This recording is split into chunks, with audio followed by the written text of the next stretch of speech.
한국을 자극하지 마십시오.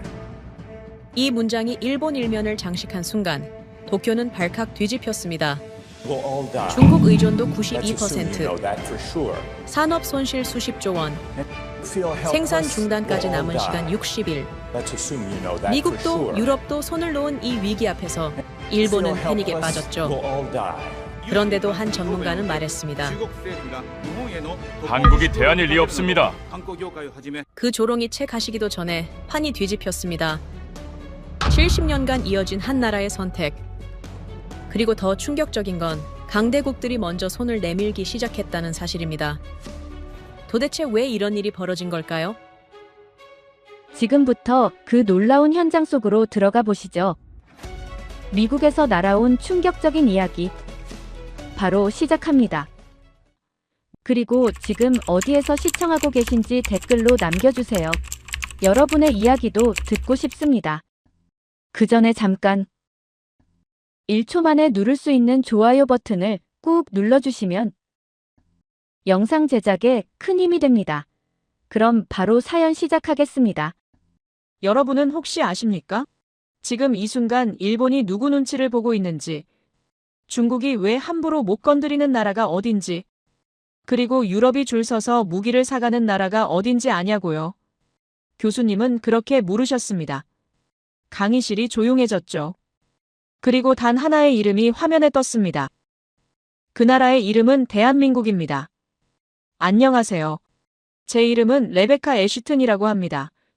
정치학을 전공하며 자신했던 제가 그날 가장 기본적인 걸 모르고 있었다는 걸 깨달았습니다. 교수님이 천천히 입을 여셨어요. 오늘 강의는 정리가 아니라 재배치라고 하셨습니다. 세계 질서를 다시 그린다는 의미였죠. 솔직히 말하면 그 순간까지만 해도 또 한국 성공 스토리겠거니 생각했습니다. 학기 내내 들어온 그 뻔한 이야기 말이에요. 하지만 교수님이 띄운 첫 화면을 보는 순간 제 생각이 완전히 틀렸다는 걸 알았습니다. 화면에는 한 여성의 얼굴이 떠 있었어요. 다카이치 사나에, 일본의 새 총리였습니다. 교수님은 이 사람이 총리가 된 순간부터 일본이 골 때리게 무너지기 시작했다고 설명하셨어요. 골 때리게라는 표현이 나오자 강의실에서 웃음이 터졌는데요. 하지만 교수님 표정은 진지했습니다. 이건 농담이 아니라 현실이라고 하셨죠. 다카이치 총리가 취임 직후 한 발언이 문제였습니다. 중국이 대만을 공격하면 일본 자위대가 출동해서 막겠다고 공개적으로 선언한 거예요. 교수님은 이 대목에서 잠시 멈추시며 강의실을 둘러보셨습니다. 여러분은 이게 얼마나 위험한 발언인지 아시냐고 물으셨어요. 대만 문제는 중국에게 절대로 건드려서는 안 되는 핵심 중의 핵심이라고 설명하셨습니다. 그런데 일본이 그걸 건드린 겁니다. 교수님은 화면을 넘기셨어요. 차라리 시진핑 주석의 뺨을 때렸으면 때렸지. 왜 하필 대만 이야기를 꺼냈냐고 하셨습니다. 강의실에서 다시 웃음이 나왔는데요. 이번엔 조금 불편한 웃음이었습니다. 왜냐하면 교수님 말씀이 맞았거든요. 중국 입장에서는 뺨 맞는 것보다 대만 이야기가 훨씬 더 화나는 일이니까요. 그리고 중국의 반격이 시작됐습니다. 교수님은 새 화면을 띄우시며 히토류라는 단어를 언급하셨어요. 히토류, 한자로 쓰면 드물히의 흑토를 쓰는 말인데요. 쉽게 말하면 땅속에 아주 드물게 존재하는 특별한 흙이라는 뜻입니다. 이 흙이 왜 중요하냐면 반도체를 만들 때 꼭 필요한 재료이기 때문이에요. 스마트폰도 자동차도 비행기도 전부 이 히토류 없이는 만들 수가 없습니다. 교수님은 전 세계 히토류의 70% 이상을 중국이 생산하고 있다고 설명하셨습니다. 그러니까 중국이 히토류를 안 판다고 하면 전 세계 첨단 산업이 올스톱된다는 의미였어요. 그리고 중국은 정확히 그걸 했습니다. 다카이치 총리 발언 직후 일본에 대한 히토류 수출을 전면 금지시켜버린 겁니다. 교수님이 다음 슬라이드를 넘기셨는데요. 일본 자동차 회사들의 상황이 나타났습니다. 도요타, 혼다, 닛산 같은 일본을 대표하는 기업들이 비축해둔 히토류가 바닥나고 있다는 내용이었어요. 길게는 2달, 짧으면 한 달 안에 생산 라인이 멈출 수도 있다는 경고가 나왔다고 하셨습니다. 강의실이 술렁였어요. 세계적인 자동차 회사들이 단 2달 만에 멈출 수 있다니 믿기 어려웠거든요. 하지만 더 충격적인 건 반도체 산업이었습니다. 교수님은 일본 반도체 기업들이 이미 비상 상황에 돌입했다고 설명하셨어요. 히토류 없이는 반도체를 만들 수 없으니까요. 그런데 문제는 일본이 이걸 해결할 방법이 없다는 겁니다. 히토류를 중국 말고 다른 데서 구할 수가 없었던 거예요. 교수님은 화면에 숫자 하나를 띄우셨습니다. 92%. 일본이 중국산 히토류에 의존하는 비율이었어요. 거의 전부를 중국에서 들여온다는 의미였습니다. 교수님은 이게 얼마나 위험한 상황인지 설명하셨는데요. 한 나라에 90% 이상 의존한다는 건 그 나라가 싫다고 하면 끝이라는 뜻이라고 하셨습니다. 그리고 더 황당한 일이 벌어졌어요. 교수님은 다카이치 총리가 이 상황에서 뭐라고 했는지 아느냐고 물으셨습니다. 강의실이 조용해졌죠. 교수님이 말씀하셨어요. 다카이치는 일본의 기술력으로 히토류 없이도 반도체를 만들 수 있다고 선언했다는 겁니다. 강의실에서 웃음이 터졌는데요. 이번엔 어이없다는 웃음이었습니다. 교수님은 이게 얼마나 말도 안 되는 소리인지 설명하셨어요. 히토류 없이 반도체를 만든다는 건 밀가루 없이 빵을 만들겠다는 것과 같다고 하셨습니다. 물리적으로 불가능한 일이라는 그런데 일본 총리가 공개적으로 그런 발언을 한 겁니다. 교수님은 이게 다카이치의 무지인지 아니면 허세인지 모르겠다고 하셨어요. 그리고 일본 내부에서 폭발이 일어났습니다. 교수님은 다음 화면을 띄우셨는데요. 일본 산업계가 합동으로 긴급 성명을 낸 내용이었습니다. 도요타, 소니, 파나소닉 같은 대기업 대표들이 모여서 정부에 강력히 요구했다는 거예요. 제발 중국과의 관계를 회복하라고, 이대로 가면 일본 산업 전체가 무너진다고 경고했다고 합니다. 하지만 더 충격적인 건 일본 언론의 반응이었어요. 교수님은 일본의 주요 신문사들이 사설을 통해 뭐라고 했는지 보여주셨습니다. 요미우리 신문, 니혼 게이자이, 심지어 보수 성향의 산케이 신문까지 전부 다카이치를 비판했다는 겁니다. 그런데 비판 내용이 특이했어요. 중국 자극하지 말라는 건 예상 가능한 얘기였는데요. 더 중요한 건 한국을 자극하지 말라는 내용이었습니다. 교수님은 화면에 요미우리 신문 사설 일부를 띄우셨어요. 지금 일본은 중국의 자원 압박과 미국의 방위비 압박을 동시에 받고 있다. 이 상황에서 한국과의 협력마저 이르면 일본은 고립된다는 내용이었습니다. 강의실이 술렁였어요. 일본 언론이 한국을 자극하지 말라고 자국 총리에게 경고하다니 상상하기 어려운 일이었거든요. 교수님은 여기서 핵심을 짚으셨습니다. 왜 일본 언론이 한국 이야기를 꺼냈을까요? 답은 간단했어요. 일본이 지금 필요한 게 한국에 있기 때문입니다. 교수님은 일본이 한국에 의존하는 세 가지를 설명하셨는데요. 첫째는 조선과 방산이라고 하셨습니다. 일본은 더 이상 대형 선박을 제대로 만들지 못한다고 설명하셨어요. 그래서 한국산 부품을 몰래 수입하고 있다는 겁니다. 둘째는 디지털 산업이었습니다. 교수님은 일본이 구글, 애플, 아마존 같은 미국 플랫폼에 매년 540억 달러를 내고 있다고 하셨어요.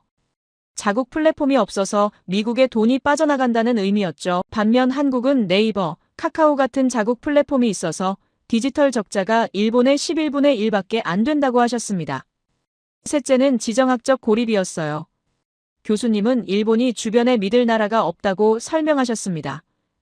러시아는 북방 영토 문제로 적대적이고 중국은 센카쿠 열도로 매일 충돌하고 대만은 일본이 보호해야 할 대상이지 의존할 대상이 아니라고 하셨어요. 그래서 일본이 기댈 수 있는 이웃은 한국뿐이라는 겁니다. 교수님은 마지막 슬라이드를 띄우셨습니다. 결론이었어요. 일본이 한국 눈치를 보는 건 우정 때문도 반성 때문도 아니라고 하셨습니다. 생존 때문이라는 겁니다. 다카이치가 아무리 강경하게 나가도 일본 산업계와 언론이 한국을 자극하지 말라고 경고하는 이유가 바로 여기 있다고 설명하셨어요.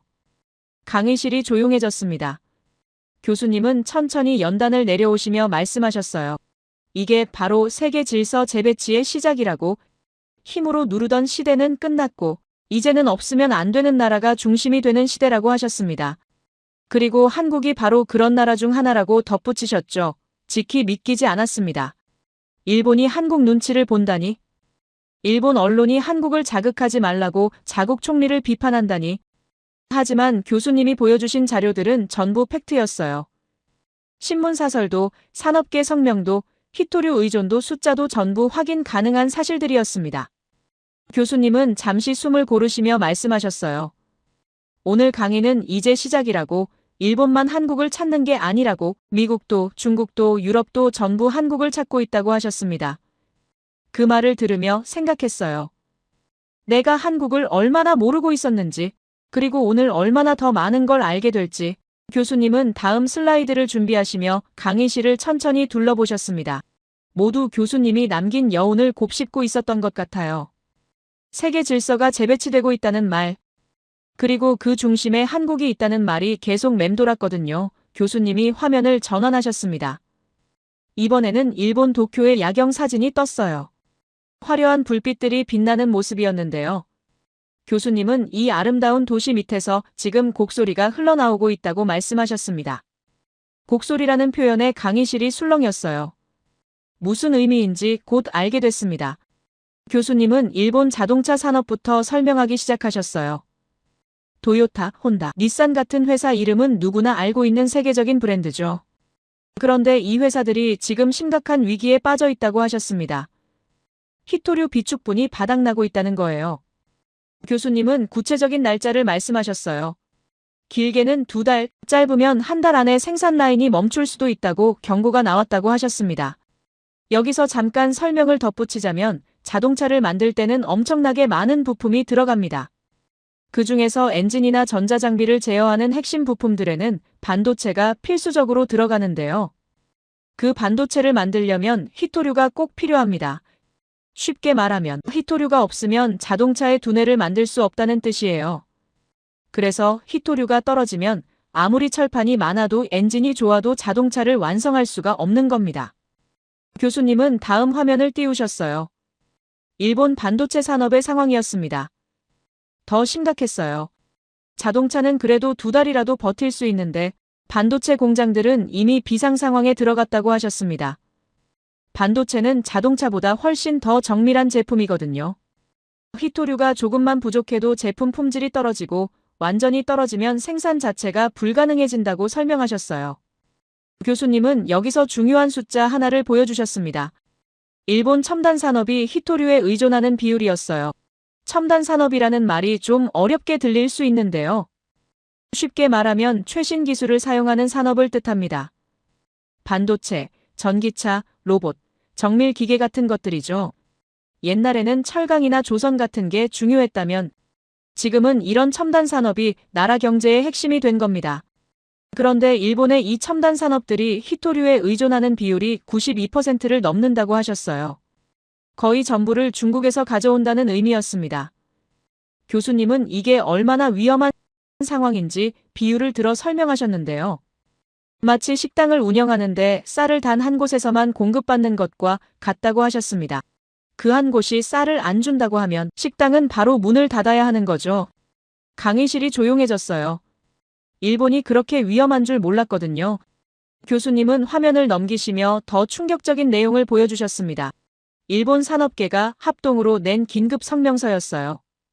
도요타 사장, 소니 회장, 파나소닉 대표 같은 일본 최고 기업인들이 모두 모여서 정부에 호소한 내용이었습니다.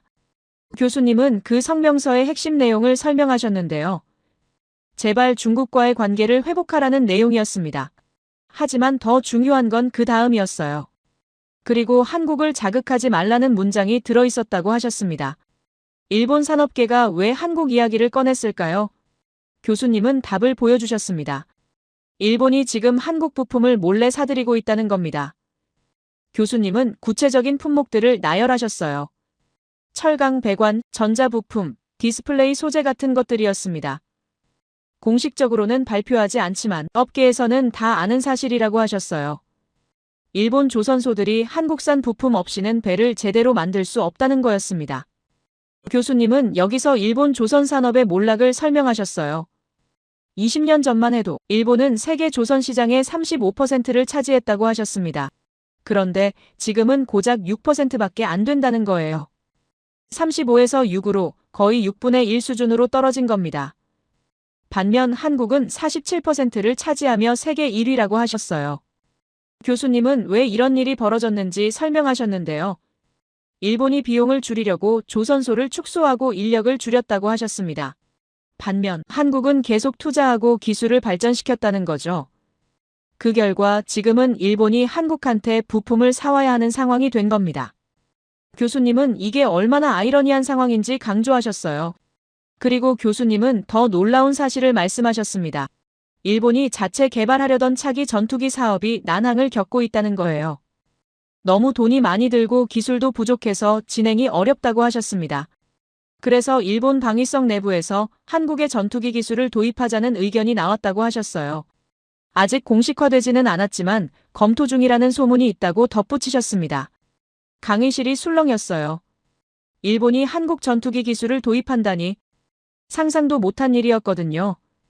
옛날에는 일본이 한국보다 기술이 앞섰다고 배웠는데 이제는 완전히 뒤바뀐. 교수님은 이게 바로 한국 카드의 위력이라고 설명하셨어요. 교수님은 화면에 새로운 그래프를 띄우셨습니다.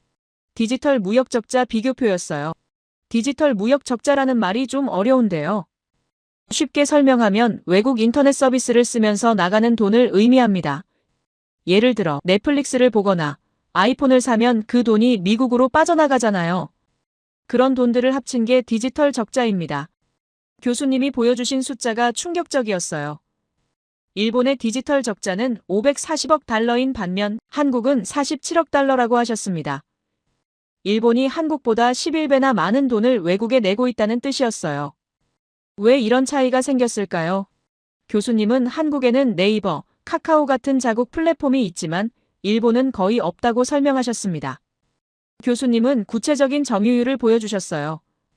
한국에서는 네이버가 검색 시장의 58%를 차지하고 카카오톡이 메신저 시장의 94%를 차지한다고 하셨습니다. 반면 일본은 구글이 75%, 애플 아이폰이 65%를 차지하며 자국 서비스가 거의 없다고 하셨어요. 그래서 돈이 미국으로 계속 빠져나가는 겁니다. 교수님은 이게 단순히 돈 문제가 아니라고 강조하셨어요. 디지털 주권의 문제라고 하셨습니다. 주권이라는 말은 나라가 스스로 결정할 수 있는 권리를 뜻하는데요. 디지털 주권은 디지털 세상에서 스스로 결정할 수 있는 힘을 의미합니다.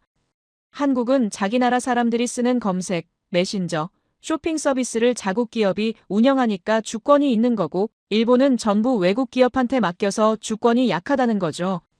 교수님은 여기서 또 다른 충격적인 사실을 말씀하셨습니다. 일본에서 지금 왜 우리는 네이버 같은 걸 못 만들었나? 하는 자성 기사가 쏟아지고 있다고 하셨어요. 일본 언론이 한국을 벤치마킹하자는 기사를 쓰고 있다는 겁니다. 교수님은 20년 전만 해도 상상할 수 없는 일이라고 하셨어요. 그리고 교수님은 가장 중요한 포인트를 짚으셨습니다. 일본의 지정학적 고립이었어요. 지정학이라는 말도 좀 어려운데요. 쉽게 말하면 지리와 정치가 합쳐진 개념입니다. 어느 나라가 어디에 있고 주변에 어떤 나라들이 있느냐에 따라 외교와 안보 전략이 달라지는 걸 의미해요. 교수님은 일본 주변 지도를 띄우시며 설명하셨어요. 일본 북쪽에는 러시아가 있는데 북방 영토 문제로 사이가 안 좋다고 하셨습니다. 서쪽에는 중국이 있는데 센카쿠 열도 문제로 매일 충돌한다고 하셨어요. 남쪽에는 대만이 있는데 대만은 일본이 보호해야 할 대상이지 기댈 대상이 아니라고 설명하셨습니다. 교수님은 결론을 내리셨어요. 일본이 기댈 수 있는 아시아 이웃은 한국뿐이라고. 그래서 일본 언론이 한국을 자극하지 말라고 자국 총리를 비판하는 거라고 하셨습니다. 지금 한국과의 관계마저 틀어지면 일본은 완전히 고립된다는 위기감 때문이라는 거죠. 교수님은 화면에 마지막 슬라이드를 띄우셨습니다. 다카이치 총리의 최근 계획이 담긴 내용이었어요. 교수님은 놀라운 소식을 전하셨는데요. 다카이치가 이번 달 중에 의회를 해산시키려 한다는 기사가 나왔다고 하셨습니다. 의회 해산이라는 게 뭔지 설명하자면 국회를 강제로 해체하고 새로 선거를 치르는 걸 의미합니다. 문제는 타이밍이었어요.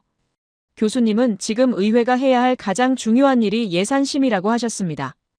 나라 살림을 어떻게 쓸지 결정하는 거죠. 그런데 그걸 하지도 않고 의회를 해산한다는 겁니다. 교수님은 이게 얼마나 무책임한 행동인지 강조하셨어요. 예산이 통과되지 않으면 정부가 돈을 쓸 수 없고 그러면 나라 운영이 마비된다고 하셨습니다. 교수님은 다카이치가 왜 이런 무리수를 두려는지 설명하셨어요. 자기를 지지하는 우익 세력의 힘을 키우고 반대파를 무력화시키려는 의도라고 하셨습니다. 하지만 이미 계획이 언론에 공개되어서 실제로 실행하기는 어려울 거라고 덧붙이셨어요. 다만 이런 시도를 한다는 것 자체가 일본 정치가 얼마나 혼란스러운지를 보여준다고 하셨습니다. 교수님은 천천히 강의실을 둘러보시며 말씀하셨어요. 여러분, 혹시 트럼프 대통령이 다카이치를 도와줄 거라고 생각하시나요? 강의실이 조용했어요. 교수님은 고개를 저으시며 답을 주셨습니다. 트럼프는 이미 일본한테서 원하는 걸 다 받았다고 하셨어요. 교수님은 5,500억 달러 투자 계약 이야기를 하셨습니다. 다카이치가 트럼프한테 약속한 엄청난 금액이라고 하셨어요. 일본 국민들이 앞으로 100년 동안 갚아야 할 돈이라고 설명하셨습니다. 그리고 트럼프는 이미 그 약속을 받았으니 다카이치한테 더 이상 관심이 없다는 거죠. 교수님은 더 중요한 포인트를 짚으셨어요. 지금 일본이 겪는 문제는 전쟁이나 경제, 제재 같은 외부 공격 때문이 아니라고 하셨습니다. 다카이치 본인이 입을 잘못 놀려서 생긴 문제라고 하셨어요. 이런 개인적이고 한심한 수준의 문제에 트럼프가 나서서 도와줄 리가 없다고 설명하셨습니다. 교수님은 정리하셨어요. 일본이 한국 눈치를 보는 건 우정이나 반성 때문이 아니라고 생존 때문이라고 다시 한번 강조하셨습니다. 히토류도 중국이 막았고 관심 없고 산업은 한국 부품에 의존하고 디지털은 미국한테 잠식당하고 주변에는 적대국뿐이고 이런 상황에서 한국마저 등을 돌리면 일본은 정말로 끝이라는 거였습니다. 교수님은 마지막 문장을 남기셨어요. 그런데 말입니다. 여러분, 이게 일본만의 문제일까요? 강의실이 숨을 죽였습니다. 교수님은 천천히 말씀하셨어요. 아닙니다. 미국도 중국도 유럽도 지금 비슷한 문제를 겪고 있습니다. 그리고 모두 같은 답을 찾고 있죠. 그 답이 바로 한국입니다. 가슴이 두근거렸어요. 교수님이 보여주실 다음 이야기가 궁금해졌습니다. 미국도 한국을 찾는다고요. 세계 최강국 미국이 도대체 무슨 일이 벌어지고 있는 걸까요? 이번에는 미국 국기가 나타났어요. 성조기를 보며 누구나 세계 최강국을 떠올리죠. 군사력도 1위, 경제력도 1위, 기술력도 최고라고 배웠으니까요. 하지만 교수님은 오늘 우리가 그 믿음을 다시 생각해봐야 한다고 말씀하셨습니다. 교수님은 질문 하나를 던지셨어요. 미국이 지금 가장 두려워하는 나라가 어디냐고 물으셨습니다. 누군가 중국이라고 대답했죠. 맞는 답이었어요. 하지만 교수님은 왜 중국을 두려워하는지 아느냐고 다시 물으셨습니다. 강의실이 조용해졌어요. 교수님이 답을 주셨습니다. 중국이 배를 너무 많이 만들기 때문이라고 하셨습니다.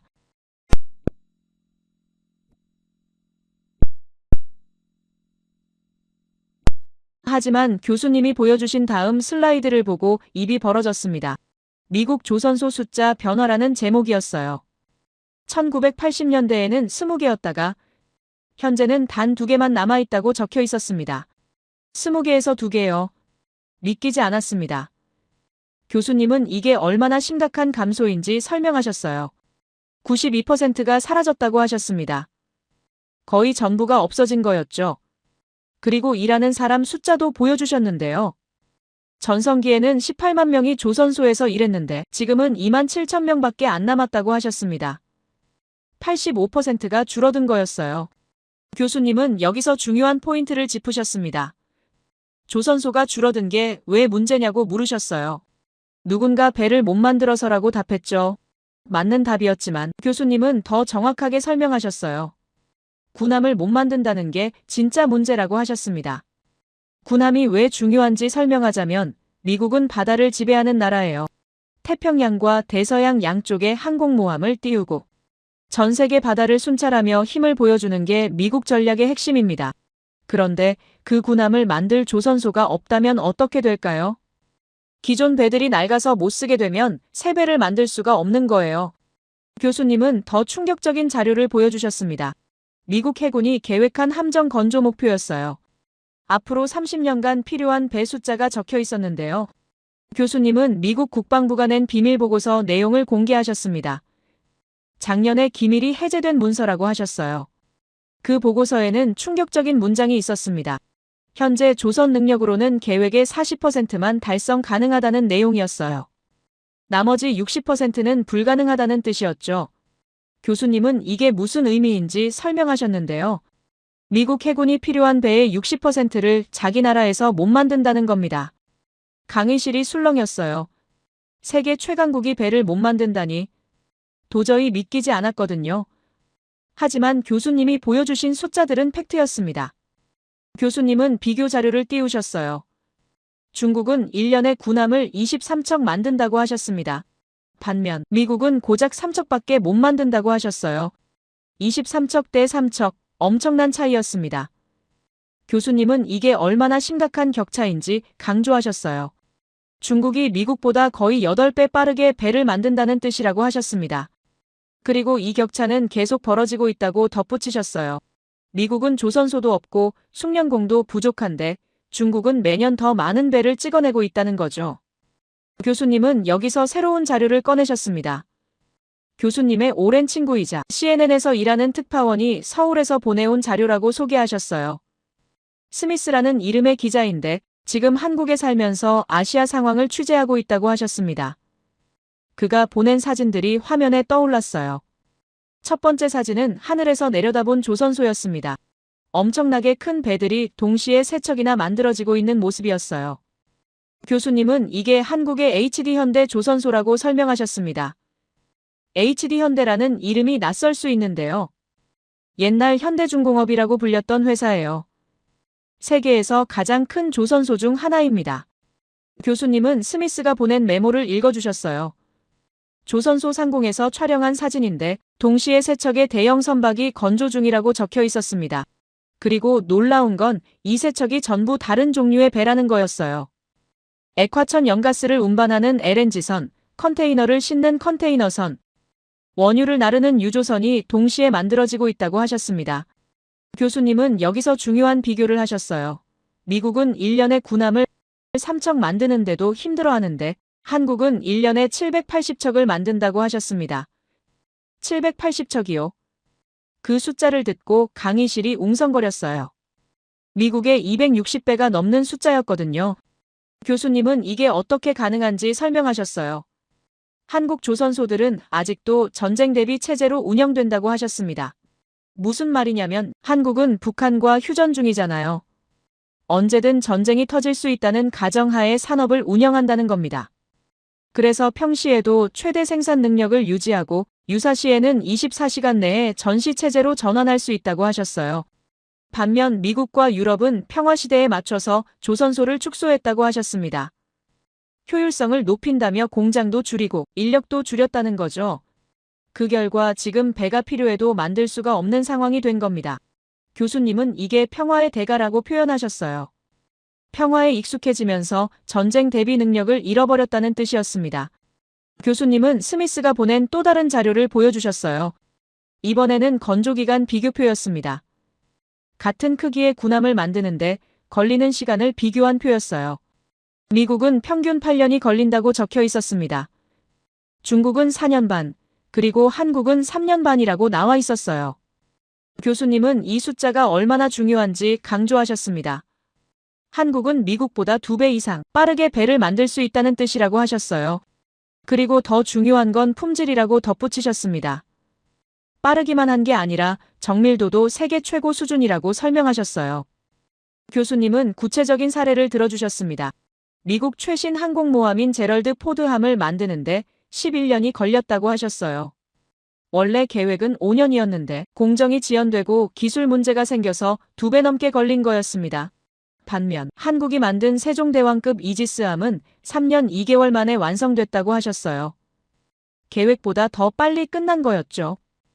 교수님은 여기서 핵심을 짚으셨습니다. 미국이 지금 한국에게 뭘 부탁하고 있는지 아느냐고 물으셨어요. 강의실이 조용해졌습니다. 교수님이 답을 주셨어요. 배를 만들어달라고 부탁하고 있다는 겁니다. 처음에는 믿기지 않았어요. 세계 최강국 미국이 한국한테 배를 부탁한다고요. 하지만 교수님이 보여주신 자료는 명확했습니다. 작년에 미국 해군이 한국 HD현대의 함정, 수리를 맡겼다는 기사였어요. 교수님은 이게 시작이라고 하셨습니다. 교수님은 더 최근 기사를 보여주셨어요. 미군 태평양 함대 구축함 2척이 한국 조선소에서 정비를 완료했다는 내용이었습니다. 미군 군함이 한국에서 수리를 받았다는 거예요. 교수님은 이게 얼마나 상징적인 사건인지 설명하셨는데요. 미국이 자국 조선소 능력을 믿지 못해서 동맹국에 맡긴다는 의미라고 하셨습니다. 하지만 교수님은 이게 끝이 아니라고 하셨어요. 미국이 진짜 원하는 건 수리가 아니라 건조라고 설명하셨습니다.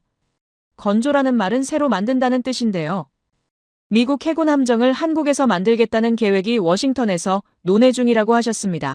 아직 공식 발표는 안 됐지만 내부적으로는 거의 확정 단계라고 덧붙이셨어요.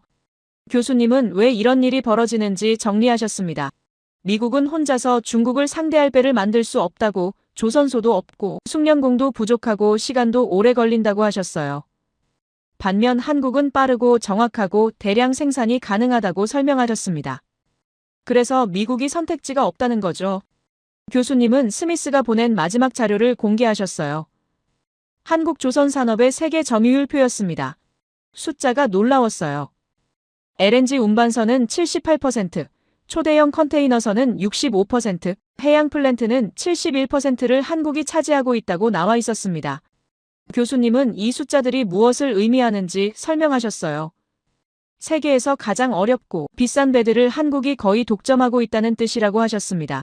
특히 LNG선 같은 경우는 영하 163도에서 액화천 연가스를 운반해야 하는 초정밀 기술이 필요한데 이걸 제대로 만들 수 있는 나라가 사실상 한국밖에 없다고 하셨어요. 교수님은 천천히 강의실을 둘러보시며 말씀하셨습니다. 여러분, 미국이 한국한테 배를 부탁하는 게 부끄러운 일일까요? 아니라고 하셨어요. 이건 현실을 인정하는 거라고, 자기가 못하는 걸 잘하는 나라한테 맡기는 게 오히려 현명한 선택이라고 설명하셨습니다. 하지만 문제는 따로 있다고 하셨어요. 미국이 부탁할 때 한국이 들어줄 거라고 확신할 수 있느냐는 거였습니다. 교수님은 이게 바로 한국의 힘이라고 설명하셨어요. 미국이 필요로 하는 걸 한국이 가지고 있고 한국 없이는 미국도 중국을 상대할 수 없다는 현실, 이게 바로 21세기의 새로운 힘의 균형이라고 하셨습니다. 교수님은 마지막으로 강조하셨어요. 힘은 영토에서 나오는 게 아니라고, 군대 숫자에서 나오는 것도 아니라고 하셨습니다. 없으면 안 되는 능력에서 나온다고. 그리고 한국이 바로 그런 능력을 가진 나라라고 설명하셨어요. 가슴이 뛰었습니다. 미국이 한국을 필요로 한다니. 옛날 같으면 상상도 못할 일이었거든요. 하지만 지금은 현실이 됐어요. 교수님이 보여주신 자료들이 전부 증명하고 있었습니다. 교수님은 다음 이야기를 예고하셨어요. 미국만 이런 게 아니라고. 일본도 중국도 유럽도 중동도 전부 한국을 필요로 하는 이유가 있다고 하셨습니다. 그 이야기를 계속 들어보자고 하시며 잠시 쉬어가셨어요. 교수님이 강단에서 내려오시며 학생들 쪽으로 천천히 걸어오셨습니다. 이번에는 일본 이야기를 더 깊이 들어가 보겠다고 하셨어요. 앞에서 다카이치 총리의 실책을 봤다면 이제는 왜 일본이 구조적으로 한국을 필요로 할 수밖에 없는지 살펴보자고 하셨습니다. 교수님은 화면에 그래프 하나를 띄우셨어요. 세계 조선시장 점유율 변화라는 제목이었습니다. 일본의 숫자가 눈에 들어왔는데요. 2000년대에는 35%였다가 현재는 6%로 떨어져 있었습니다. 20년 만에 6분의 1 수준으로 추락한 거였어요. 교수님은 이게 얼마나 극적인 변화인지 설명하셨습니다. 2000년대 초반만 해도 일본은 한국과 비슷한 수준이었다고 하셨어요. 오히려 일본이 조금 더 앞서 있었다고 덧붙이셨습니다. 그런데 20년이 지난 지금 한국은 47%로 세계 1위가 됐고 일본은 6%로 추락했다는 거죠. 교수님은 왜 이런 일이 벌어졌는지 설명하셨어요. 일본이 비용 절감을 위해 조선소를 축소하고 인력을 줄였다고 하셨습니다. 반면 한국은 계속 투자하고 기술을 발전시켰다고 덧붙이셨어요. 그 결과 지금은 대형 선박 건조 능력에서 일본이 한국을 따라잡을 수 없는 상황이 됐다고 설명하셨습니다. 그때 한 학생이 손을 들었습니다. 뒷좌석에 앉아있던 동양인 학생이었어요. 교수님이 발언권을 주셨죠. 그 학생이 일어나며 자기소개를 했습니다. 나카타라고 하며 도쿄대학교에서 교환학생으로 온 학생이라고 했어요. 목소리는 정중했지만 뭔가 할 말이 있다는 느낌이었습니다. 나카타는 교수님께 질문을 드리고 싶다고 했어요. 일본 조선 산업이 축소된 건 사실이지만 그건 일본이 더 고부가 가치 산업으로 이동했기 때문 아니냐고 물었습니다. 조선업 같은 중공업은 이제 개발도상국이 하는 일이고 일본은 반도체 소재나 정밀 기계 같은 더 높은 단계로 올라갔다는 주장이었어요. 강의실이 조용해졌습니다. 꽤 그럴싸한 반론이었거든요. 나카타는 자료까지 준비해왔다며 노트북을 꺼냈어요. 일본이 세계 시장을 장악하고 있는 품목들을 나열했습니다. 반도체 제조 장비의 40%, 정밀 베어링의 55%, 탄소 섬유의 60%를 일본이 생산한다고 설명했어요. 교수님은 고개를 끄덕이시며 들으셨습니다. 나카타의 발표가 끝나자 교수님이 천천히 말씀하셨어요. 좋은 지적이라고, 실제로 일본이 그런 분야에서 강점을 가지고 있는 건 사실이라고 인정하셨습니다. 하지만 한 가지 빠진 게 있다고 하셨어요. 교수님은 새로운 화면을 띄우셨습니다. 디지털 무역 적자 비교표였어요. 일본은 540억 달러, 한국은 47억 달러라고 나와 있었습니다. 교수님은 이 숫자가 무엇을 의미하는지 설명하셨는데요. 일본이 한국보다 11배나 많은 돈을 디지털 서비스 수입에 쓰고 있다는 뜻이라고 하셨습니다. 교수님은 구체적인 사례를 들어주셨어요. 일본은 검색 시장의 75%를 구글이 장악하고 있고 스마트폰 시장의 65%를 애플이 차지한다고 하셨습니다. 반면 한국은 네이버가 58%, 카카오톡이 94%를 차지하며 자국 플랫폼이 강하다고 설명하셨어요. 나카타가 다시 손을 들었습니다. 하지만 일본의 제조업 경쟁력은 여전히 세계 최고 수준 아니냐고 물었어요. 도요타나 소니 같은 브랜드는 전 세계에서 인정받고 있다고 덧붙였습니다. 목소리에 약간 떨림이 있었지만 끝까지 주장을 이어갔어요. 교수님은 의자에 앉으시며 천천히 대답하셨습니다. 그래서 그 기업들이 지금 한국 부품을 사고 있다고 말씀하셨어요. 조용하고 평범한 말투였지만 강의실이 숨을 죽였습니다. 교수님은 스미스가 보낸 자료를 띄우셨어요. 도쿄 특파원이 작성한 보고서라고 소개하셨습니다. 스미스의 보고서에는 흥미로운 내용이 담겨 있었어요. 일본 조선소들이 한국산 철강, 배관, 전자부품을 대량으로 수입하고 있다는 내용이었습니다. 공식적으로는 발표하지 않지만 업계에서는 공공연한 비밀이라고 적혀 있었어요. 일본 배를 만드는데 한국 부품이 들어간다는 의미였죠. 교수님은 더 구체적인 사례를 보여주셨습니다. 일본이 개발 중이던 차기 전투기 사업이 난항을 겪고 있다는 내용이었어요. 비용이 너무 많이 들고 기술적 난관도 많아서 진행이 어렵다고 하셨습니다. 그래서 일본 방위성 내부에서 한국의 전투기 기술을 도입하자는 의견이 나왔다고 설명하셨어요. 나카타의 얼굴이 굳어지는 게 보였습니다. 교수님은 계속 이어가셨어요. 이게 부끄러운 일이 아니라고, 오히려 현실을 인정하는 게 중요하다고 말씀하셨습니다. 하지만 문제는 일본이 이걸 공개적으로 인정하지 않는다는 거라고 덧붙이셨어요. 교수님은 스미스가 인터뷰한 도쿄의 경제 전문가 의견을 소개하셨습니다. 그 전문가는 일본이 지금 이중 포위 상태라고 분석했다고 해요. 중국은 자원과 공급망으로 압박하고 미국은 방위비와 무역으로 압박한다는 내용이었습니다. 그리고 이 상황에서 한국마저 등을 돌리면 일본은 완전히 고립된다는 경고였어요. 교수님은 일본 주변 지도를 띄우셨습니다. 북쪽의 러시아는 북방 영토 문제로 적대적이고 서쪽의 중국은 센카쿠 열도로 매일 충돌하고 남쪽의 대만은 일본이 보호해야 할 대상이라고 설명하셨어요. 그래서 일본이 실질적으로 기댈 수 있는 이웃은 한국밖에 없다는 결론이었습니다. 나카타가 다시 손을 들려다가 내렸습니다. 표정이 복잡해 보였어요. 교수님은 그런 나카타를 보시며 부드럽게 말씀하셨습니다. 이건 일본을 비난하려는 게 아니라고, 현실을 직시하자는 거라고 하셨어요. 모든 나라는 강점과 약점이 있고 서로 협력하는 게 당연하다고 덧붙이셨습니다. 하지만 교수님은 중요한 포인트를 짚으셨어요. 협력은 대등한 관계에서 이루어져야 한다고 하셨습니다. 과거처럼 일본이 한국을 무시하거나 우습게 보는 태도로는 안 된다고 설명하셨어요. 이제는 한국이 일본에게 필요한 게 훨씬 많아졌다고 강조하셨습니다. 교수님은 스미스의 마지막 보고서를 공개하셨어요. 최근 도쿄에서 10년 넘게 살아온 스미스의 소감이었습니다. 일본이 한국을 대하는 태도가 최근 몇 년 사이에 완전히 바뀌었다는 내용이었어요. 예전에는 한국은 우리가 키워줬다는 우월감이 있었는데 지금은 한국 없으면 우리가 힘들다는 위기감으로 바뀌었다고 적혀 있었습니다. 나카타가 자리에서 몸을 움직이는 게 보였어요. 불편해하는 게 느껴졌습니다. 하지만 교수님은 감정적으로 몰아붙이지 않으셨어요. 오히려 차분하게 역사를 돌아보자고 하셨습니다. 교수님은 한국과 일본의 관계사를 간단히 정리하셨어요. 일제강점기 35년 한국전쟁 이후 경제 재건, 일본의 기술 지원과 차관, 한국의 빠른 성장, 그리고 지금의 역전까지 이 모든 과정이 70년 남짓한 시간 안에 벌어진 일이라고 설명하셨습니다. 교수님은 여기서 중요한 질문을 던지셨어요. 한국은 어떻게 이렇게 빨리 성장할 수 있었느냐고 물으셨습니다. 강의실이 조용해졌죠. 교수님이 답을 주셨어요. 포기하지 않았기 때문이라고, 어려울 때도 끝까지 해냈기 때문이라고 하셨습니다. 교수님은 구체적인 사례를 들어주셨어요. 1970년대 중동 건설붐 때 한국 노동자들이 52도 폭염 속에서도 일을 멈추지 않았다고 하셨습니다. 미국 회사들이 6개월 만에 도망칠 때도 한국은 끝까지 남아서 약속을 지켰다고 설명하셨어요. 그게 50년 후 신뢰로 이어졌다고 덧붙이셨습니다.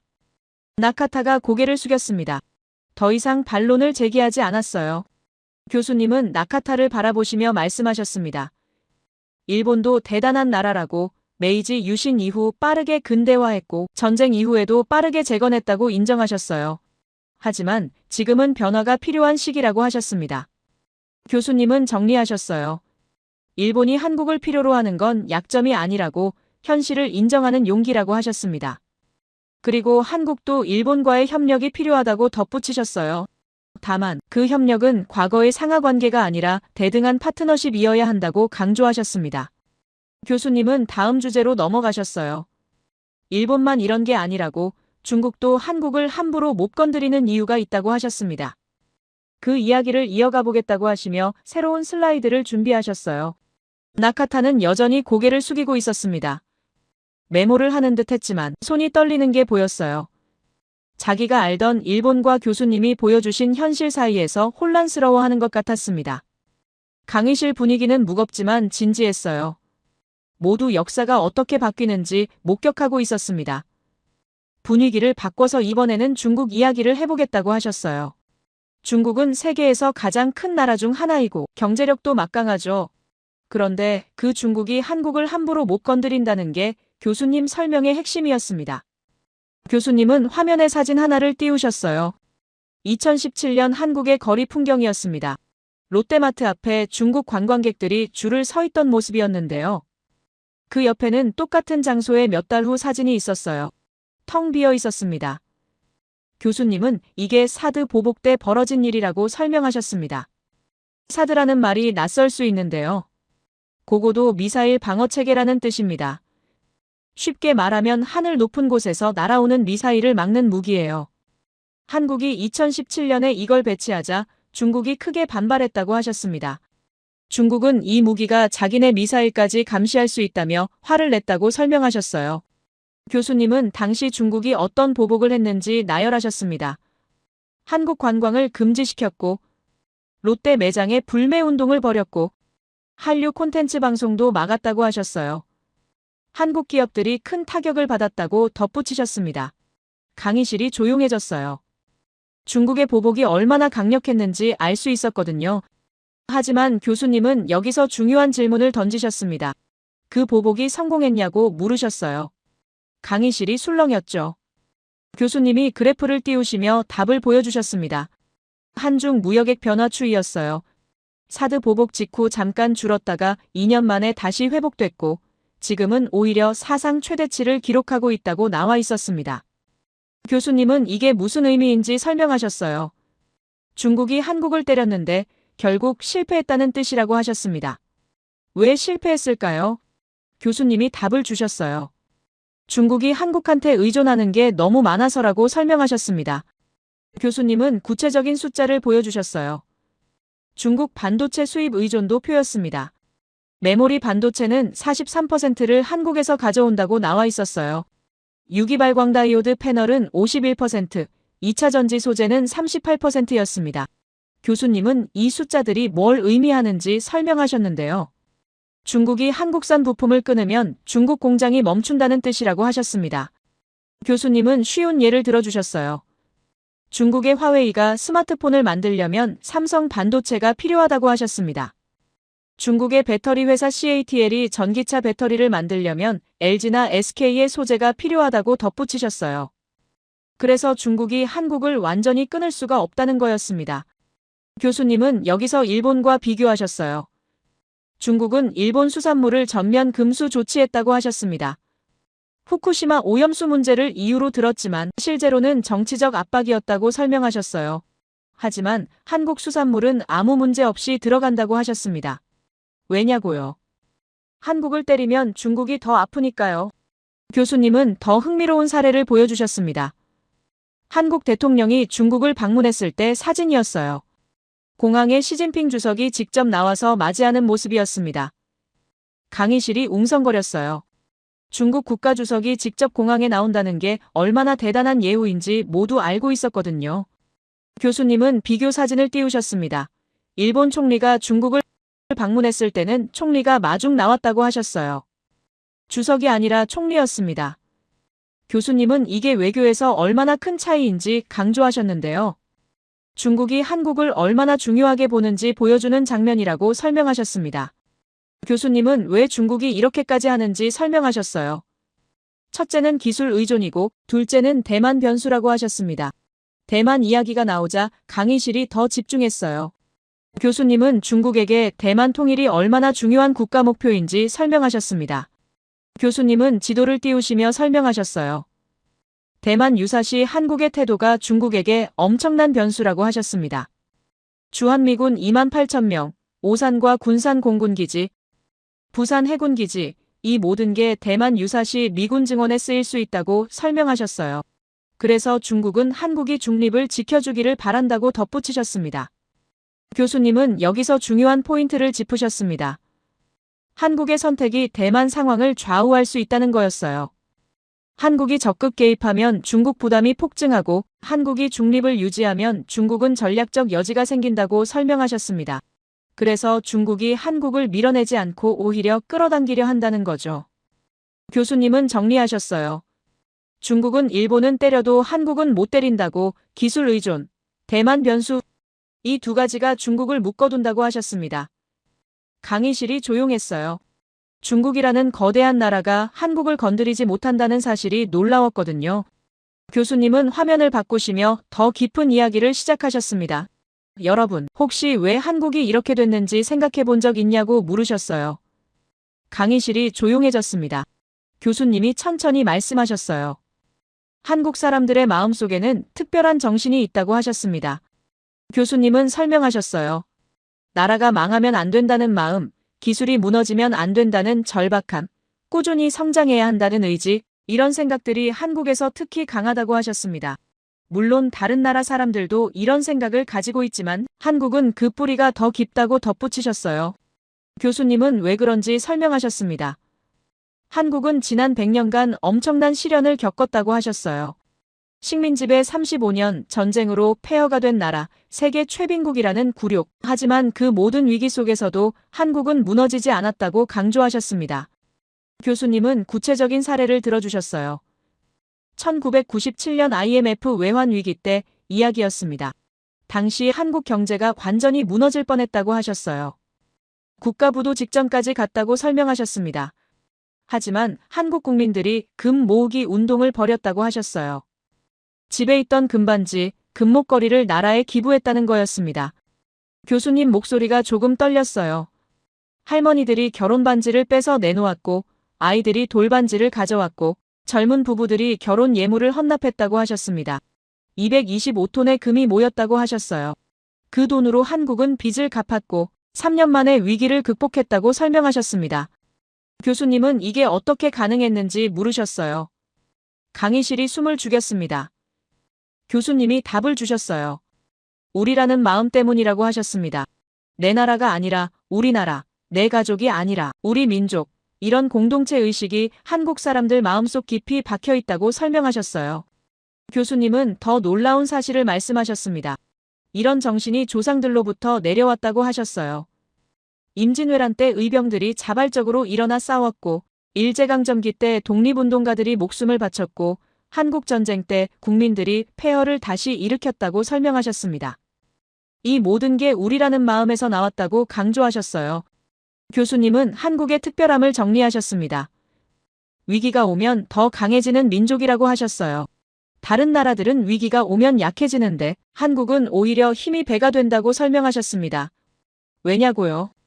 위기가 왔을 때 우리라는 마음이 더 강하게 뭉치기 때문이라고 하셨습니다. 교수님은 현대 사례를 들어주셨어요. 사드 보복 때도 일본 수출 규제 때도 코로나. 사드 보복 때는 내수 시장을 키웠고 일본 수출 규제 때는 소재 국산화에 성공했고 코로나 때는 백신과 진단키트를 세계에 수출했다고 설명하셨어요. 교수님 목소리에 감동이 실렸습니다. 그리고 이런 나라가 다른 나라를 도울 때는 진심을 다한다고 하셨어요. 1970년대 중동 사막에서도 2000년대 아프리카 건설 현장에서도 한국 사람들은 우리 일처럼 최선을 다했다고 설명하셨습니다. 그게 신뢰가 됐고 그 신뢰가 지금의 한국을 만들었다고 강조하셨어요. 교수님은 화면에 한국 국기를 띄우셨습니다. 태극기가 천천히 펄럭이는 영상이었어요. 교수님이 말씀하셨습니다. 중국이 한국을 못 건드리는 건 힘 때문이 아니라고 신뢰 때문이라고 하셨어요. 그 신뢰는 하루아침에 만들어진 게 아니라 수십 년간 약속을 지키고 위기를 극복하며 쌓아 올린 자산이라고 설명하셨습니다. 강의실이 숙연해졌어요. 나카타도 고개를 들고 화면을 바라보고 있었습니다. 표정이 복잡했지만 뭔가 이해한 듯 보였어요. 교수님은 마지막으로 말씀하셨습니다. 21세기 강대국은 영토나 군대가 아니라 신뢰로 만들어진다고, 그리고 한국이 바로 그 신뢰를 가진 나라라고 강조하셨습니다. 교수님은 다음 이야기를 예고하셨어요. 유럽도 한국을 찾고 있다고, 나토 국가들이 한국한테 무기를 사려고 줄을 서고 있다고 하셨습니다. 그 이야기를 계속하겠다고 하시며 잠시 화면을 정리하셨어요. 가슴이 뜨거워졌습니다. 한국이라는 나라가 얼마나 대단한지, 그리고 그 대단함이 어디서 왔는지 이제 알 것 같았어요. 조상들이 물려준 정신 위기를 기회로 만드는 힘, 우리라는 마음, 이 모든 게 지금의 한국을 만들었다는 걸 깨달았습니다. 교수님이 슬라이드를 바꾸시면서 유럽 이야기를 해보겠다고 하셨어요. 유럽은 오랜 역사와 문화를 가진 대륙이고 경제도 발전했지만 지금 심각한 문제에 직면해 있다고 설명하셨습니다. 교수님은 화면에 단어 하나를 띄우셨어요. 나토라는 글자였습니다. 나토가 뭔지 아는 사람 있냐고 물으셨는데요. 몇몇 학생이 손을 들었지만 교수님은 모두를 위해 설명하기로 하셨어요. 나토는 북대서양조약기구라는 뜻이라고 하셨습니다. 쉽게 말하면 유럽과 북미 국가들이 모여서 만든 군사동맹이라고 설명하셨어요. 한 나라가 공격받으면 모든 회원국이 함께 싸운다는 약속을 한 조직이라고 덧붙이셨습니다. 현재 32개 국가가 가입해 있고 미국, 영국, 독일, 프랑스 같은 강대국들이 포함돼 있다고 하셨어요. 교수님은 냉전시대 이야기를 꺼내셨습니다. 나토는 원래 소련과 맞서기 위해 만들어졌다고 하셨어요. 하지만 1990년대 초 소련이 무너지면서 유럽의 평화가 찾아왔다고 설명하셨습니다. 그리고 유럽 국가들은 평화의 배당금을 받기 시작했다고 덧붙이셨어요. 평화의 배당금이라는 말이 낯설 수 있는데요. 전쟁, 준비에 쓰던 돈을 다른 곳에 쓸 수 있게 됐다는 뜻입니다. 교수님은 유럽 국가들이 군비를 줄이고 그 돈으로 복지를 늘렸다고 설명하셨어요.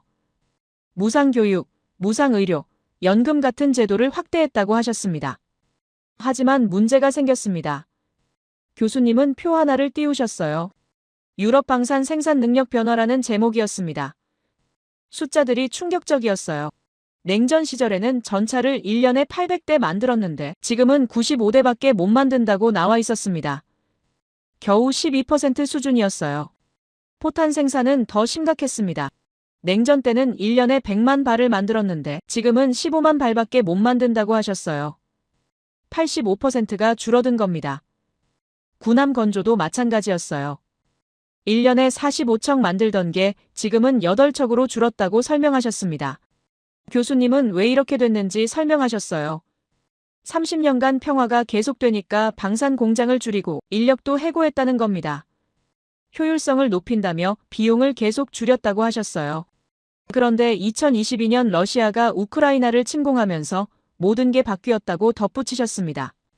교수님은 새로운 표를 보여주셨어요. 나토 탄약 비축 현황이라는 제목이었습니다. 독일이 20만 발, 프랑스가 15만 발, 영국이 12만 발을 비축하고 있다고 나와 있었어요. 그런데 옆칸에 적힌 숫자가 중요했습니다.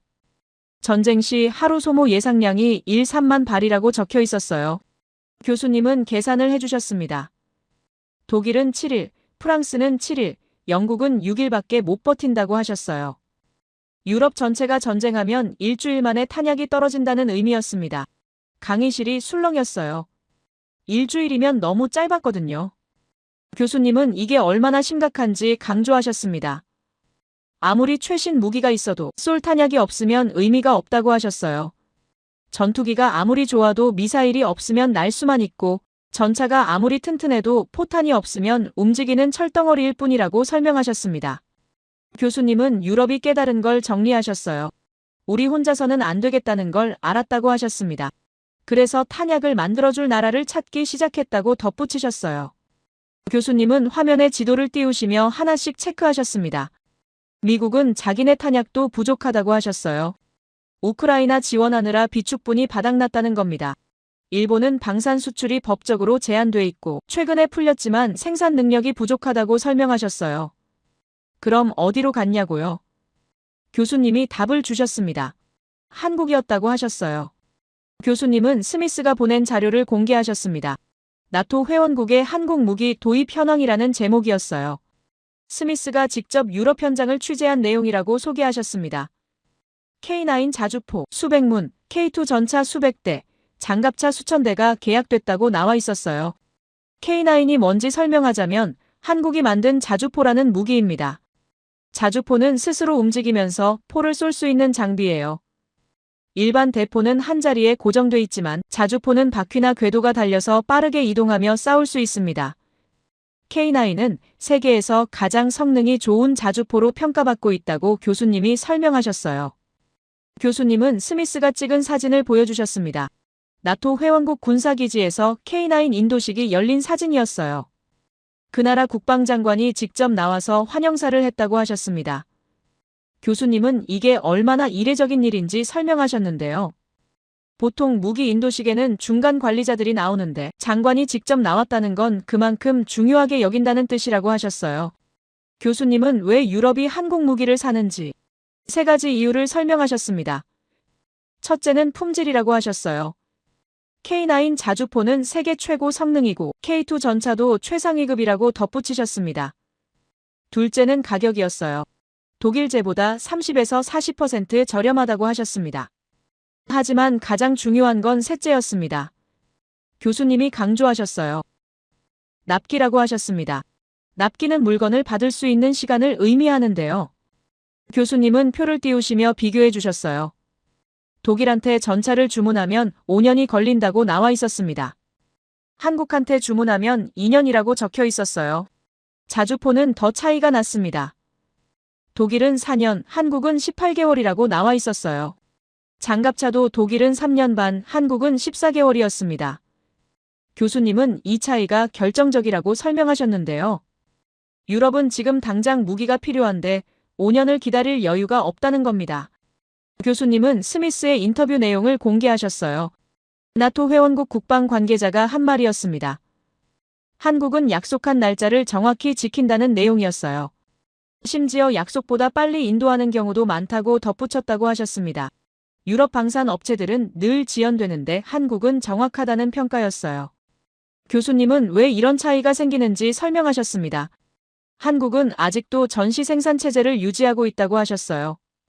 앞에서 말씀드렸듯이 한국은 북한과 휴전 중이라 언제든 전쟁이 터질 수 있다는 가정하에 산업을 운영한다는 겁니다. 교수님은 놀라운 사실을 말씀하셨어요. 한국은 유사시 24시간 내에 전시 생산 체제로 전환할 수 있다고 하셨습니다. 반면 유럽은 2년이 걸린다고 덧붙이셨어요. 24시간 대 2년, 엄청난 차이였습니다. 교수님은 이게 무슨 의미인지 설명하셨는데요. 평시에는 민수용 제품을 만들다가 전쟁이 나면 하루 만에 군수 제품으로 전환할 수 있다는 뜻이라고 하셨습니다. 공장 라인도 바로 바꿀 수 있고 인력도 즉시 투입할 수 있다고 설명하셨어요. 이게 70년 휴전 상태에서 만들어진 시스템이라고 강조하셨습니다. 교수님은 유럽과 한국의 근본적인 차이를 정리하셨어요. 유럽은 평화시대에 맞춰 효율성을 추구했다고 하셨습니다. 공장도 줄이고 인력도 줄이며 비용을 절감했다는 거죠. 하지만 한국은 전쟁 대비를 계속 유지했다고 설명하셨어요.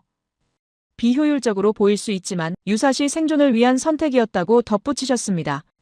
교수님은 스미스가 보낸 마지막 보고서를 공개하셨습니다. 나토가 한국에 공식 요청한 문서였어요. 탄약 좀 만들어달라는 내용이라고 하셨습니다. 교수님은 이게 사실상 SOS라고 표현하셨어요. 세계 최대 군사동맹이 한국한테 도움을 요청한 거라고 강조하셨습니다. 교수님은 천천히 강의실을 둘러보시며 말씀하셨어요. 유럽이 30년간 평화에 취해 있었다고 방산 능력을 포기했다고 하셨습니다. 그런데 전쟁이 터지니까 깨달았다는 겁니다. 우리 혼자서는 안 된다는 걸. 그래서 유럽도 한국을 찾고 있다는 거였어요. 교수님은 정리하셨습니다. 미국도, 일본도, 중국도, 유럽도 전부 한국이 필요하다고. 왜냐고요? 한국은 전쟁을 잊지 않았기 때문이라고 하셨습니다. 70년 넘게 휴전 상태에서 긴장을 늦추지 않았고 그 긴장이 지금은 경쟁력이 됐다고 설명하셨어요. 가슴이 뛰었습니다. 한국이 전쟁 준비를 계속한 게 약점이 아니라 강점이 됐다니. 다른 나라들이 평화를 즐길 때 한국은 대비하고 있었고 그 대비가 지금은 전 세계가 필요로 하는 능력이 된 거였어요. 교수님은 다음 이야기를 예고하셨습니다. 중동도 한국을 찾고 있다고 50년 전 사막에서 시작된 신뢰가 지금까지 이어지고 있다고 하셨어요. 그 이야기를 계속하겠다고 하시며 화면을 정리하셨습니다. 강의실 분위기가 고조됐어요. 조명이 교수님께 집중되었고 이번 이야기는 특별하다고 하시며 입을 여셨습니다. 1983년 사우디아라비아 사막으로 돌아가 보겠다고 하셨어요. 교수님은 화면에 사진 한 장을 띄우셨습니다.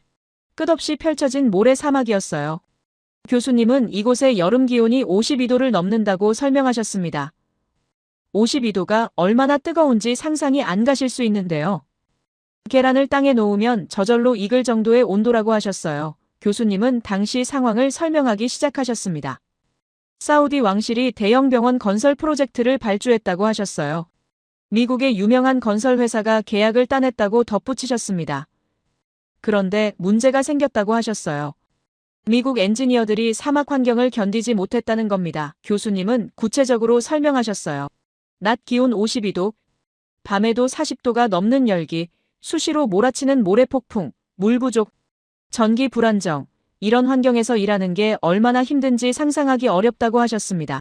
미국 엔지니어들이 에어컨 없이는 일 못한다고 버텼고 숙소 환경이 안 좋다고 불평했고 계약 조건이 맞지 않는다며 소송까지 거론했다고 설명하셨어요. 결과는 명확했습니다. 교수님은 말씀하셨어요. 6개월 만에 미국 회사가 철수했다고 사우디 왕실이 분노했다고 덧붙이셨습니다. 엄청난 돈을 주고 맡긴 프로젝트가 6개월 만에 중단된 거였으니까요. 교수님은 화면을 바꾸셨습니다. 이번에는 공사 현장 사진이었어요. 사람들이 일하고 있는 모습이었는데요. 교수님은 이게 그 옆 현장에서 일하던 한국 회사라고 소개하셨습니다. 현대건설이었다고 하셨어요. 고속도로 공사를 맡고 있었다고 덧붙이셨습니다. 교수님 목소리가 조금 떨렸어요. 그때 한국 노동자들이 어떻게 일했는지 아느냐고 물으셨습니다. 강의실이 조용해졌죠. 교수님이 천천히 말씀하셨어요. 52도 폭염 속에서 텐트에서 자면서 일했다고, 밥도 현장에서 해먹으며 일했다고 하셨습니다. 한 교수님은 더 구체적으로 설명하셨어요. 한국 노동자들은 새벽 4시에 일어나서 해 뜨기 전에 공사를 시작했다고 하셨습니다. 낮에는 너무 더워서 쉬고 해가 지면 다시 일을 시작해서 밤늦게까지 일했다고 덧붙이셨어요. 이렇게 6개월, 1년, 2년을 버텼다고 설명하셨습니다. 교수님은 가장 놀라운 사실을 말씀하셨어요. 한국 회사는 계약 기간 안에 공사를 끝냈다고 하셨습니다. 미국 회사가 6개월 만에 도망칠 때 한국은 끝까지 남아서 약속을 지켰다는 거였어요. 사우디 왕실이 감동했다고 덧붙이셨습니다. 교수님은 그 후 이야기를 이어가셨어요. 사우디는 그 뒤로 한국 회사만 불렀다고 하셨습니다. 한국 사람들은 끝까지 한다. 도망치지 않는다. 이게 사우디에서 한국의 평판이 됐다고 설명하셨어요. 그리고 이 평판이 50년간 이어져 왔다고 강조하셨습니다. 교수님은 숫자를 보여주셨습니다. 1973년부터 2024년까지 한국 기업이 중동에서 수주한 프로젝트가 4,800개, 총 계약액이 2,880억 달러라고 나와 있었어요. 52년간 쌓아 올린 실적이었습니다. 교수님은 여기서 중요한 프로젝트를 소개하셨어요. 아랍에미리트 바라카 원전이라고 하셨습니다. 바라카 원전이 뭔지 설명하자면 원자력으로 전기를 만드는 발전소예요. 원자력은 우라늄이라는 물질을 쪼개서 나오는 엄청난 에너지로 전기를 만드는 기술인데요. 한번 연료를 넣으면 오랫동안 전기를 만들 수 있어서 효율적이지만 기술이 매우 어렵고 위험하기도 합니다. 교수님은 2009년에 아랍에미리트가 원전 사업자를 공모했다고 설명하셨어요. 미국, 프랑스, 한국이 경쟁했다고 하셨습니다. 세 나라 모두 원전 기술을 가진 선진국들이었죠. 결과는 어땠을까요? 교수님이 표를 띄우셨습니다. 프랑스는 360억 달러의 9년 공기를 제시했고 미국은 380억 달러의 10년을 제시했다고 나와 있었어요. 한국은 200억 달러의 7년이라고 적혀 있었습니다. 교수님은 한국이 미국보다 180억 달러 싸게 3년 빨리 짓겠다고 제안했다고 설명하셨어요. 강의실이 술렁였습니다. 절반 가격에 3년이나 빠르다니 믿기 어려웠거든요. 하지만 교수님은 더 중요한 걸 말씀하셨어요. 한국은 이 약속을 지켰다고 하셨습니다. 2024년 모든 원전이 예정대로 완공됐다고 덧붙이셨어요. 교수님은 스미스가 보낸 사진을 보여주셨습니다. 완공된 바라카 원전의 모습이었어요. 거대한 돔 4개가 나란히 서 있는 장면이었는데요. 교수님은 이게 아랍권 최초의 원자력 발전소라고 설명하셨습니다. 중동 역사에서 한 획을 그은 프로젝트라고 강조하셨어요. 교수님은 천천히 말씀하셨습니다. 1983년 사막에서 시작된 신뢰가 2024년 원전 수출로 이어졌다고 40년 전 텐트에서 자며 일하던 한국 노동자들의 땀이 지금의 신뢰를 만들었다고 하셨어요. 교수님 목소리가 떨렸습니다. 강의실이 숙연해졌어요. 60대 이상 어르신들 중에는 실제로 중동에 다녀오신 분들도 계실 거예요. 젊은 시절 가족을 위해, 나라를 위해 먼 사막으로 떠나셨던 분들. 그분들의 땀과 눈물이 지금의 한국을 만들었다는 걸 모두 느끼고 있었습니다. 교수님은 정리하셨어요. 중동이 50년간 한국만 믿는 이유가 바로 여기 있다고, 약속을 지키는 DNA가 국가 브랜드가 됐다고 하셨습니다. 그리고 이 브랜드는 하루아침에 만들어진 게 아니라 50년간 한 번도 약속을 어기지 않으며 쌓아 올린 자산이라고 강조하셨어요. 교수님은 질문 하나를 던지셨습니다. 한국은 강대국이냐고 물으셨어요. 강의실이 조용했습니다. 아무도 손을 들지 않았어요. 교수님이 다시 물으셨습니다. 왜 아무도 손을 안 드느냐고 한 학생이 조심스럽게 대답했어요. 강대국의 정의에 안 맞는 것 같다고 했습니다. 교수님은 고개를 끄덕이시며 화면을 띄우셨어요. 전통적 강대국 지표라는 제목이었습니다. 영토, 인구, 군사력, 경제 규모가 나열돼 있었어요. 교수님은 이 기준으로 보면 한국은 강대국이 아니라고 말씀하셨습니다. 숫자가 나타났어요. 한국 영토는 러시아의 170분의 1, 인구는 중국의 38분의 1, 군사력은 미국보다 작고 경제 규모는 세계 12위라고 나와 있었습니다. 교수님은 전통적 기준으로는 한국이 중견국 수준이라고 설명하셨어요. 하지만 교수님은 여기서 중요한 질문을 던지셨습니다. 이 기준이 맞는 걸까요? 영토가 넓으면 강대국인가요? 러시아 영토는 세계 1위지만 경제는 한국보다 작다고 하셨어요. 인구가 많으면 강대국인가요? 인도 인구는 14억이지만 세계 질서를 좌우하지 못한다고 설명하셨습니다. 교수님은 새로운 정의를 제시하셨어요. 화면에 문장 하나가 떴습니다. 21세기 강대국은 없으면 세계가 멈추는 나라다. 교수님은 이게 새로운 기준이라고 간주하셨습니다. 대체 불가능성이 곧 힘이라고 설명하셨어요. 교수님은 예를 들어주셨습니다. 대만을 보자고 하셨어요. 영토 3만 6천 제곱킬로미터, 인구 2,300만, 전통 기준으로는 소국이라고 하셨습니다.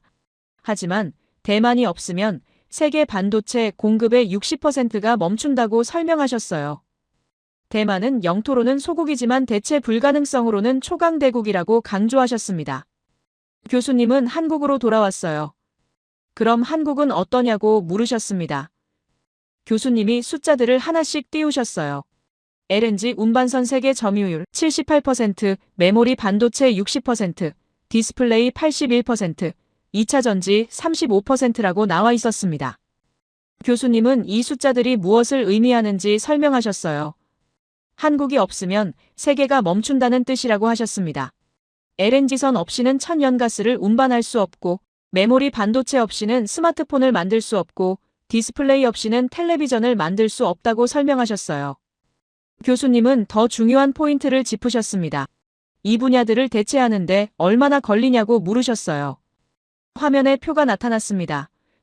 조선은 5년 이상, 메모리 반도체는 3년 이상, 디스플레이는 4년 이상 소요된다고 나와 있었어요. 사실상 불가능하다는 의미라고 교수님이 설명하셨습니다. 교수님은 비교를 해주셨어요. 러시아 석유를 대체하는데 유럽이 2년 걸렸다고 하셨습니다. 하지만 한국 조선소를 대체하는 건 10년이 걸려도 어렵다고 덧붙이셨어요. 러시아보다 한국이 더 대체 불가능하다는 의미라고 강조하셨습니다. 교수님은 오늘 본 모든 이야기를 정리하셨어요.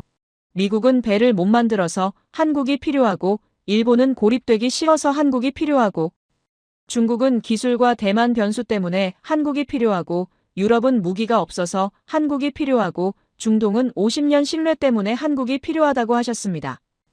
교수님은 결론을 내리셨어요. 화면에 큰 글자가 떴습니다. 강대국의 정의가 바뀌어야 한다. 교수님은 천천히 말씀하셨어요. 19세기 기준으로 21세기를 보면 안 된다고, 영토와 군사력이 아니라 대체 불가능성과 신뢰가 진짜 힘이라고 하셨습니다. 교수님이 마지막 말씀을 하셨어요. 세계는 계속 변하고 있다고 하지만 변하지 않는 게 하나 있다고 하셨습니다. 약속을 지키는 나라가 결국 이긴다는 진리라고 강조하셨어요. 한국이 바로 그 살아있는 증거라고 덧붙이셨습니다. 강의가 끝났습니다. 박수가 터져나왔어요. 처음에는 몇 명이 치다가 점점 더 많은 사람이 일어서며 박수를 쳤습니다. 스탠딩 오베이션이었습니다. 교수님이 고개를 숙이시며 감사 인사를 하셨어요. 강의실을 나서는데 생각이 많았습니다. 오늘 들은 이야기를 어떻게 받아들여야 할까? 한국을 어떻게 이해해야 할까? 그리고 미국은 앞으로 어떻게 해야 할까? 하나 확실한 건 이제 한국을 무시할 수 없다는 거였어요. 한국은 더 이상 주변부가 아니라 중심이었습니다. 세계 질서의 중심축 중 하나였어요. 그리고 그 위치는 하루아침에 얻은 게 아니라 70년간 약속을 지키며 쌓아올린 신뢰의 결과였습니다. 마지막으로 이 이야기를 듣고 계실 모든 분들께 말씀드리고 싶습니다. 한국을 자랑스러워하셔도 됩니다. 여러분의 부모님 세대가 사막에서 흘린 땀이, 공장에서 밤새 일한 노력이, IMF 때 내놓은 금반지가 전부 지금의 한국을 만들었습니다. 계속해서 한국이 계속 이 길을 걸어가기를 바랍니다. 제 이야기를 끝까지 들어주셔서 감사합니다. 모두 안녕히 계세요. 오늘의 사연 어떻게 들으셨나요? 처음에는 조금 과장된 이야기처럼 느껴졌을지도 모르겠습니다. 하지만 하나씩 짚어보면 전부 우리가 이미 뉴스에서 스쳐 지나갔던 사실들이었죠. 누군가가 크게 소리치지 않아도 조용히 약속을 지키고 자기 할 일을 해온 시간이 쌓이면 세상의 시선이 이렇게 달라질 수도 있다는 생각이 들지 않으셨나요? 이 이야기는 누가 옳고 누가 틀렸다는 결론을 내리기보다는 우리가 살아온 방식과 선택이 어떤 결과로 이어질 수 있는지를 조용히 보여주는 이야기였던 것 같습니다. 앞으로도 이런 변화가 계속될지 아니면 또 다른 선택의 기로가 찾아올지 그 답은 아직 정해져 있지 않겠죠. 여러분은 이 이야기를 어떻게 느끼셨는지 여러분의 생각을 아래 댓글에 남겨주세요. 그리고 감동적인 사연을 주변 사람들과 공유하고 함께 이야기 나눠보세요. 마지막으로 1초밖에 걸리지 않는 구독과 좋아요, 알림 설정은 영상 제작에 큰 힘이 됩니다. 지금까지 감동을 담아 여러분께 진심을 전하는 감동담기였습니다. 오늘 하루도 행복한 하루 보내세요.